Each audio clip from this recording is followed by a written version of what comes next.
Hey everybody, I'm going to try to do a feeding video here of Butterbean if he cooperates. Let's see if he comes over.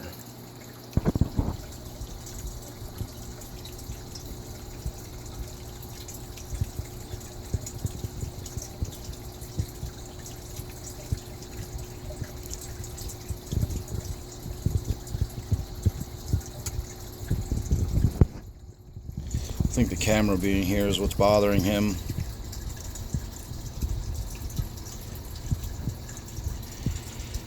Well, this is really not working out. I tried feeding him a few minutes ago and getting him on video, and he went all the way to the other end of the tank, so I was having to film at a weird angle. It wasn't coming out really well. And then I finally got him eating, and I got a little bit of him attacking some krill and, you know, looking cute and doing his thing. And my SD card ran out of space and it dumped everything, and I lost what little video I had. And so I thought maybe now that he knows it's feeding time, he'd be back, you know, out and about and coming over near the front here. But I think I already fed him enough in the other video that got deleted that he's not real worried about coming over and eating a piece of krill I just gave him. You saw him swim right up, look at it, and then swim right away. And now he's going to go hanging out, doing his thing around the tank. Not even sure where he went. He's down there in the... Oh, there he is. He's in the back.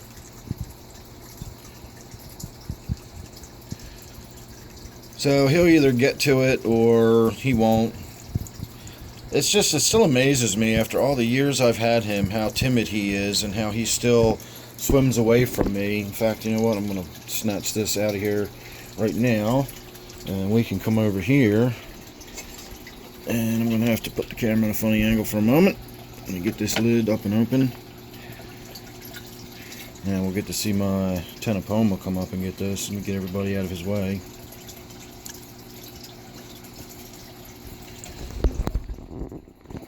Well, let me get another piece here. I feed quite a bit of krill into this tank because everybody loves it. There, that's the Ctenopoma getting his little share.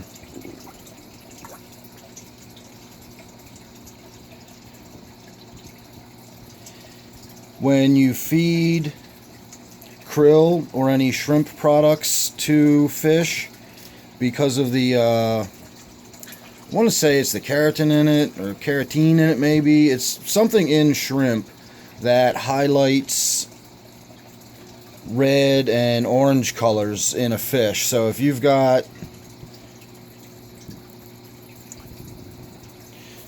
fish like these Congo tetras, clown loaches, or rainbow fish, and you really want to bring out that red color, you can do the color enhancing flakes, but you know, the color enhancing food is based on shrimp for the red colors, and then any blues or greens are actually a type of algae is fed to fish to give them, you know, highlight and bring out the blues and greens. I'm not sure what chemical it is in the algae, but whenever you feed color enhancing flakes or color enhancing pellets, that will be some of the ingredients in there. It's partially made out of shrimp and partially made out of some type of algae. So if you are feeding your fish krill or shrimp pellets, whether you realize it or not, you are giving them color enhancing food, but the shrimp is only color enhancing for the reds and oranges. You want whatever that kind of algae is. I'm assuming just regular old algae wafers probably contain some of it, and probably helps to highlight any of the greens and blues you might have in some of your fish. So this was supposed to be a Butterbean feeding video, and then it turned out not to be. And I guess if we're going to stand here and video these guys eating a little bit, let me reach over here and grab a couple of algae wafers, and we'll drop them in, and we'll get to see the catfish come over and get some dinner.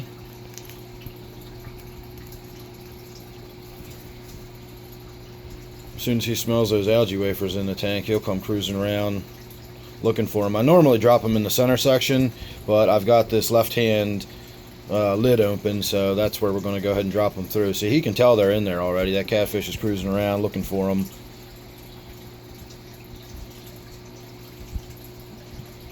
It's neat watching the catfish cruising around looking for food, because you can see he's using his barbels to look for it, and he'll be cruising along at speed, and you'll see one of his barbels brush up against a piece of food on the bottom, and he stops on a dime and flips around in a U-turn, and he's got his mouth over top of whatever little piece of food his barbel touched.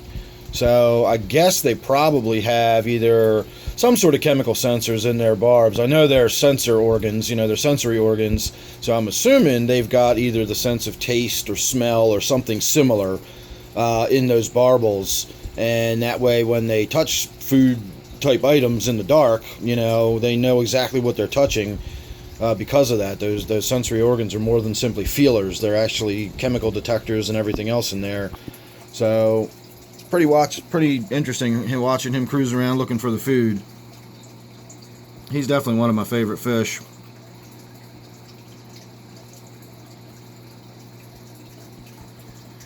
Looks like my Ctenopoma's already done for the evening, and he's getting ready to hunker down and take a nap. He always finds some little spot to wedge himself in. I don't know if it's a quirk of his, or if that's part of the way those species behave, just sort of wedging themselves somewhere so that they don't drift away in the current while they're sleeping. He's getting a nice little grooming from the loach.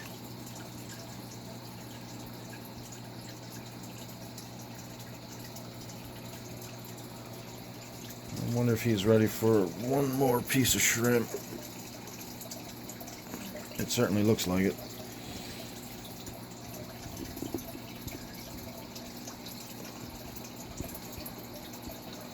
Sorry about all this glare. I really wasn't prepared to shoot this video. I was figuring on we were going to watch Butterbean eat, but that really didn't work out very well. But watching my Ctenopoma eat is always fun too, because he's a really cool fish. I really like this fish a lot. He's definitely one of my favorites.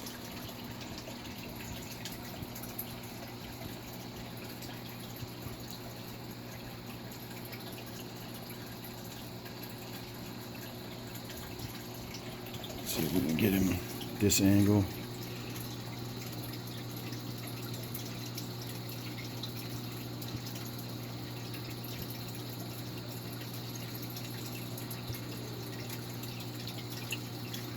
Well, I think he's pretty much done. Alright everybody, I'm going to say I'm done too. I'm going to go around the rest of the room and get everybody else fed. We'll call that the end of this video. So, thanks for watching. Make sure you're subscribed. As I always say, you never know what you're going to get with me, and this is a perfect example of that. And if you're subscribed, you won't miss anything, because I like to think it's always good and you don't want to miss any of it. So, don't forget, this one is my 125 gallon tank. I'll see you real soon in the next one.